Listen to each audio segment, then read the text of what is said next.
नमस्कार, भवानी फाउंडेशन में आपका हार्दिक स्वागत है।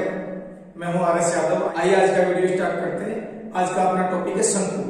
हमने पिछले दो वीडियो में घन, घनाभ और बेलन के बारे में पढ़ा। आज हम शंकु के बारे में पढ़ेंगे। शंकु क्या है? एक ऐसी आकृति है जिसका ऊपरी सिरा एक कोण होता है और नीचे का सिरा बिल्कुल गोल होता है। गोल मतलब वृत्ताकार होता है। ये एक शंकु की आकृति है। जिस प्रकार ध्रुवीय प्रदेशों में जो पेड़ होते हैं वो शंकुनुमा होते हैं। ठीक है, इस प्रकार एक होटलों में कुक होता है, उसकी टोपी होती है, वो शंकु के आकार की होती है। तो वो आकृति एक शंकु होती है। और इस शंकु का वक्र पृष्ठ का क्षेत्रफल, शंकु का वक्र पृष्ठ का क्षेत्रफल, ये तिरछा क्षेत्रफल है, ये वाला क्षेत्रफल है। जो गोलाई का क्षेत्रफल है इसका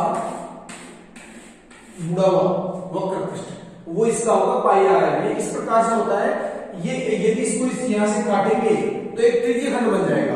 और त्रिज्यखंड का क्षेत्रफल क्या होता है? 1/2 एल आर। त्रिज्यखंड का क्षेत्रफल होता है 1/2 into L R. 1/2 L. L मतलब क्या हो गया? इसकी लंबाई कितनी हो गई? 2 पाई आर। और ये आर कौन सी है? ये एल है। तो ये 2 से 2 कट गया और पाई आर एल। यदि इसको खोलेंगे तो ये एल है, ये जो यहां पर एल है, ये क्या बन जाएगी? इसकी त्रिज्या बन जाएगी, त्रिज्यखंड की। तो इस प्रकार इस आर की त्रिज्या लिखा है, एल लिखा है। तो शंकु का वक्र पृष्ठ हो गया पाई आर एल। और ये जो पेंदा वृत्ताकार जोड़ देंगे इसमें, तो ये संपूर्ण पृष्ठ हो जाएगा। तो pi R L plus pi R square. Pi R को मैं लिख देंगे एल प्लस आर या आर प्लस एल, एक ही बात है। यहां पर ये लिखा है। शंकु का आयतन 1/3 पाई आर स्क्वायर। और ये तिर्यक ऊंचाई, ये देखो ये शंकु की है, ये ऊंचाई है। और ये शंकु की त्रिज्या है, ये तो h है और ये r है। और ये तिरछी लंबाई इसको l बोलते हैं। इनके मध्य समकोण है, तो ये समकोण है, उसका कर्ण है l। तो कर्ण स्क्वायर बराबर लंब स्क्वायर प्लस आधार स्क्वायर। तो इस हिसाब से l स्क्वायर बराबर h square plus r square. और यह वर्गमूल लिया तो l बराबर इसके रूट लग गए। इस प्रकार हम चारों सूत्रों को देख सकते हैं। ये चारों सूत्र काम में है।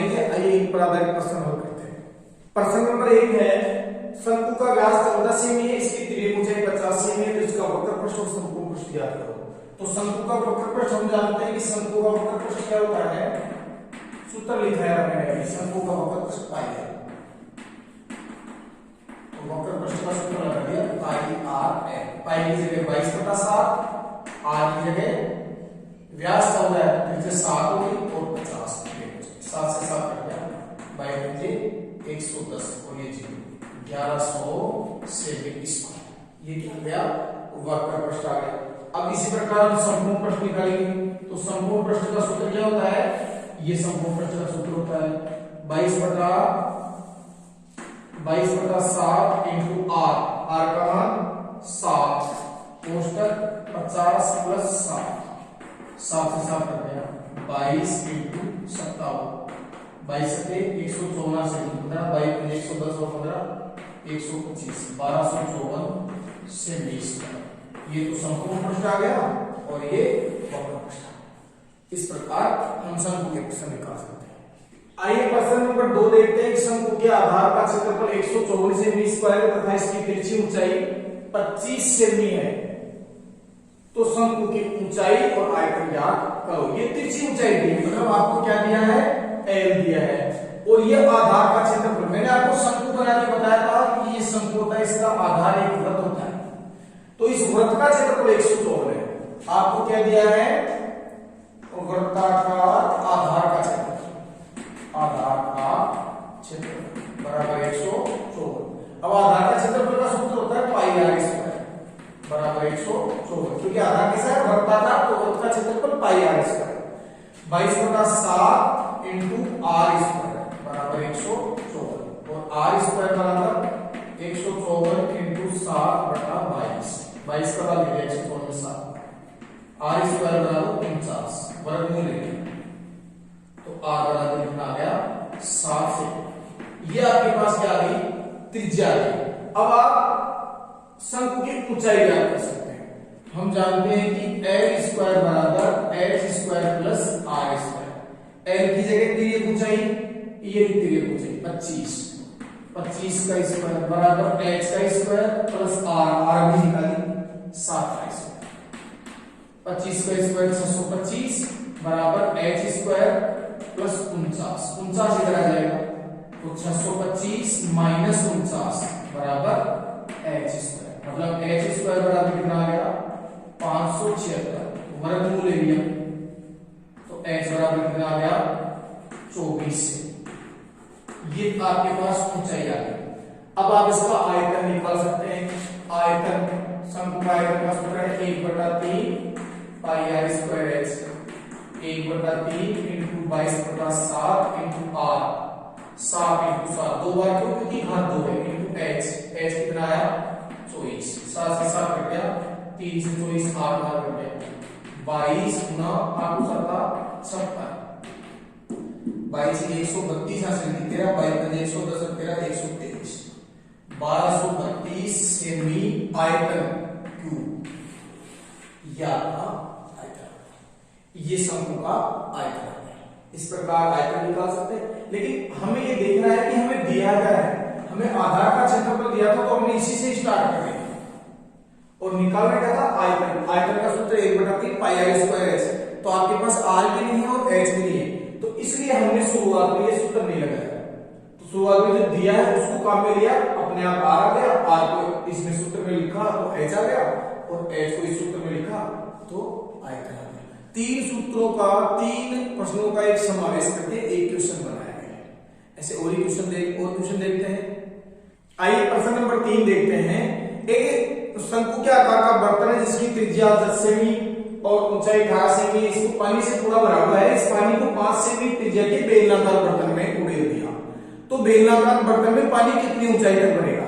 तो देखो पानी तो वही है जो शंकु के आकार के बर्तन में था, अब उसको बेलन के आकार के बर्तन में डाल दिया तो पानी का आयतन समान रहेगा।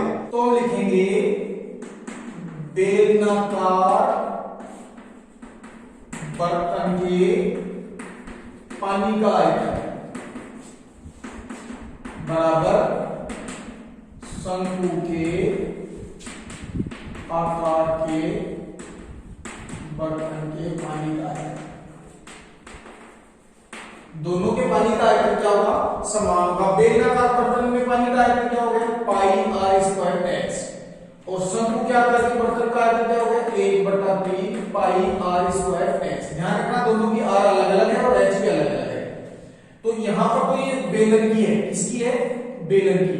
तो बेलनाकार बर्तन की त्रिज्या कितनी थी 5 सेमी, तो 22/7 पाई का मान r की जगह 5 गुना 5 और h, क्योंकि बेलन की ऊंचाई पता नहीं है पानी कितनी ऊंचाई तक रहा है। शंकु की पता है 1/3 पाई का मान 22/7, त्रिज्या शंकु की कितनी थी 10, तो 10 से गुना 10 और ऊंचाई कितनी रखी है शंकु की 18। अब देखो इस पूरी लाइन में एक अंग्रेजी का अक्षर है, तो इन अक्षरों को बाकी को उधर ले जाओ, तो जो अंश में है वो तो हर में चले जाएंगे, ये तीनों तो ये हर में है ये अंश में चला जाएगा। तो h बराबर जो इस साइड में है वो ऐसे कैसे लिख देंगे 1/3 इंटू 22/7 इंटू 10 इंटू 10 इंटू 18, और बटा में हो जाएंगे ये तीनों और गुणा में हो जाएगा 7, ये 7 बटा में था तो गुणा में चला गया, और 22 इंटू 5 इंटू 5 बटा में 22 इंटू 5 इंटू 5, इसको हल कर लेंगे। 22 से 22 कट गया और 7 से 7 कट गया और 5 से 10 2 बार कट गया, इस 5 से ये 10 2 बार कट गया, इस 3 से 18 6 बार कट गया, नीचे कुछ नहीं बचा, हर में अंश में है 2 इंटू 2 इंटू 6 2 दूनी 4, या एक बार लेते हैं 2 इंटू 2 इंटू 6 2 दूनी 4 4 6 24 है। तो जो बेलनाकार बर्तन है उसमें पानी की ऊंचाई कितनी होगी 24 सेंटीमीटर हो जाएगी। प्रश्न नंबर 4 है एक शंकु की तिर्यक ऊंचाई और त्रिज्या का अनुपात 7:4 है। यदि इसका वक्र पृष्ठ का क्षेत्रफल 792 सेमी स्क्वायर हो तो त्रिज्या और ऊंचाई ज्ञात करो। तो हमें जो अनुपात दिया उस अनुपात को हटा लेंगे। तो माना शंकु की तिर्यक ऊंचाई को इंग्लिश में L बोलते हैं बराबर 7x तथा त्रिज्या देखो जी 7 किस तरह, पहले है त्रिज्या की ऊंचाई और बाद में है त्रिज्या। तो त्रिज्या कितनी हुई, त्रिज्या r बोलते वो हो गई 4x, दोनों के सामने x लगा दिया, 7x और 4x, 7/4, 4/7 होता तो 4x यहां और 7x यहां।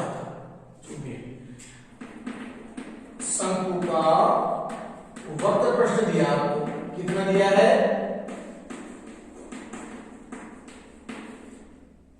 792 सेंटीमीटर। अब वक्र प्रश्न का सूत्र क्या होता है, तो इसकी जगह वक्र प्रश्न का सूत्र लिख देंगे इधर, पाई आर एल बराबर 792।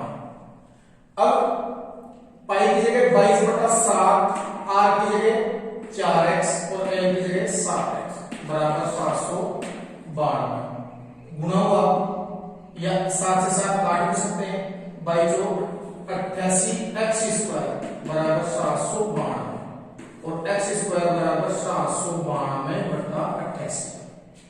डायरेक्ट कर दो या 11 से काट दो, 11 का भाग इसमें 8 बार, इसमें 11 का भाग, फिर 7 के साथ अंतर बच गया 2 गया 22, गिरदूनी 22, 8 का भाग 72, x² बराबर 9।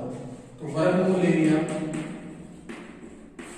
तो लिया क्योंकि यहाँ पर x² आया था, तो x कितना आ गया 3 आ गया, x बराबर 3 आ गया। अतः त्रिज्या तो कितनी थी, त्रिज्या कितनी थी 4x, तो 4 और x की जगह 3, तो 4 3 12 सेमी, और त्रिज्या ऊंचाई बराबर 7x, मतलब 7 गुना 3 कितना हो गया 21। तो ये 12 सेमी और 21 सेमी इसकी त्रिज्या ऊंचाई और त्रिज्या है। आइए प्रश्न नंबर 5 देखते हैं। इस प्रश्नावली का लास्ट क्वेश्चन शंकु टॉपिक का, जो बच्चों को एक उस प्रश्न से डर लगता है, वो एक प्रश्न हार्ड लगता है, बट आपको अच्छे तरीके से समझाया जाएगा ताकि आप उस प्रश्न को आसानी से कर सकें। देखते हैं वो प्रश्न क्या है। एक त्रिज्यखंड की त्रिज्या 12 सेमी और कोण 120 डिग्री, इसकी सीधी कोण को संपाती करके एक शंकु बनाया जाता है, शंकु का आयतन ज्ञात करो। तो इसमें आकृति कैसी है, ये एक ऐसी आकृति है, ये त्रिज्यखंड है, ठीक है, ये इसकी त्रिज्या है और ये इसकी चाप की लंबाई है, ठीक है, और ये कोण है, ये कोण है 120 डिग्री का, ये कोण 120 डिग्री का है, ये त्रिज्या है जो कि कितनी है 12 सेमी, 120 डिग्री का कोण। तो इसको शंकु बनाएंगे, तो देखो ये त्रिज्या थी इसकी, अब ऐसे करके इसको शंकु बनाया ऐसे, तो ये त्रिज्या क्या हो गई, अब ये त्रिज्या ऊंचाई हो गई, ठीक है, और ये जो चाप की लंबाई है ये अब शंकु की क्या हो जाएगी, परिधि हो जाएगी। तो इस प्रकार इसको समझते हैं कि शंकु की परिधि होगी चाप की लंबाई। तो चाप की लंबाई कितनी थी वो कैलकुलेट करते हैं हम। चाप की लंबाई, चाप की लंबाई, चाप की लंबाई का सूत्र बताया था मैंने, पाई आर थीटा बटा 180, 22/7 इंटू आर की 12 इंटू थीटा 120 बटा 180। जो करता है उसको काट दो, नहीं करता तो पॉइंट में मत काटना, 6 का भाग लगता है इन दोनों में, 6 दूनी 12 और 6 3 18 और 3 का भाग 12 में जाता है 4 बार, 22/7 इंटू 8, इतना आ गया चाप की लंबाई। ये चाप की लंबाई है। अब सीधी कोणों को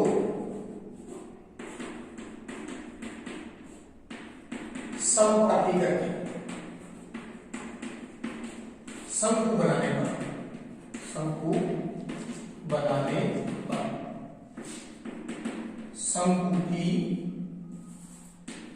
के आधार की परिधि बराबर 22/7 इंटू 8 तथा शंकु की तिर्यक ऊंचाई, तिर्यक ऊंचाई को एल बोलते बराबर 12 से। ये देखिए एक बार मैं और समझा देता हूं, ये 120 डिग्री का कोण है।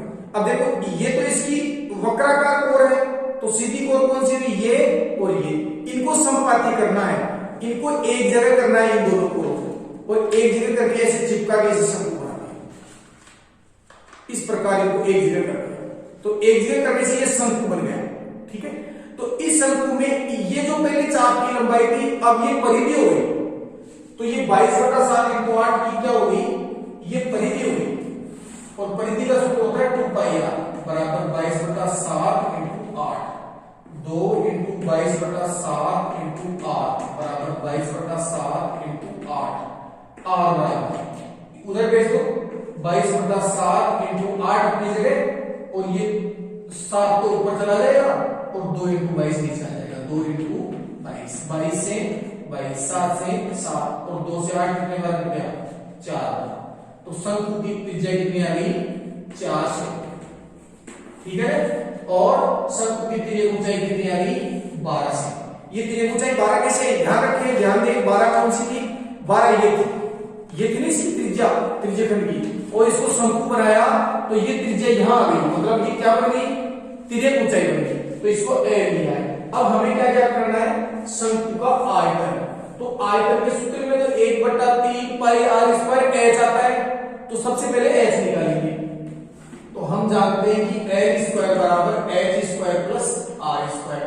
एल कितना 12, तो 12 का स्क्वायर बराबर एच कितना एच को निकालना है और आर कितना आया 4 स्क्वायर, तो 144 बराबर H square plus 16, H square बराबर 144 और माइनस 16, एच स्क्वायर बराबर 128 का वर्गमूल ले लिया तो h बराबर कितना आ गया 11.2 लगभग ले लेता हूं से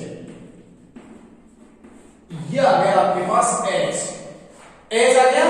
अब आप आयतन का सूत्र लगा के आयतन निकाल सकते हैं। आयतन क्या होगा 1/3 pi R square h 1/3 into 22/7 into त्रिज्या कितनी आ गई 4 इंटू 4 इंटू 11.2 हल करेंगे इसको 7 का भाग दे दिया 7 एकम 7 कितना बच गया 4 7 का 22 3 का भाग दे जाता है को गुना कर दो 4 को 16 इंटू 16 256 1 छोड़ के 10 22 इंटू 25.6 बटा 3 22 ये 132 हासिल की 13 22 110 और 13 123 का 3 हासिल की 12 22 दूनी 44 और 12 56 बटा 3 1 छोड़ के 10 3 का भाग दे दिया 3 एकम 3 बच गया 2 एकम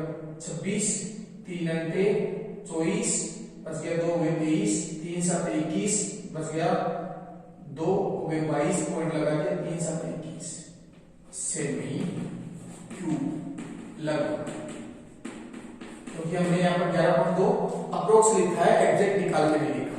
आप एग्जैक्ट निकाल के लिख लेना जो भी इसके पॉइंट में आगे हो रहा है, ये मुझे मौखिक याद था इसलिए मैंने लिख दिया। उम्मीद है आपको आज की प्रश्नावली अच्छी लगी होगी। यदि अच्छी लगी तो वीडियो को शेयर करें, लाइक करें और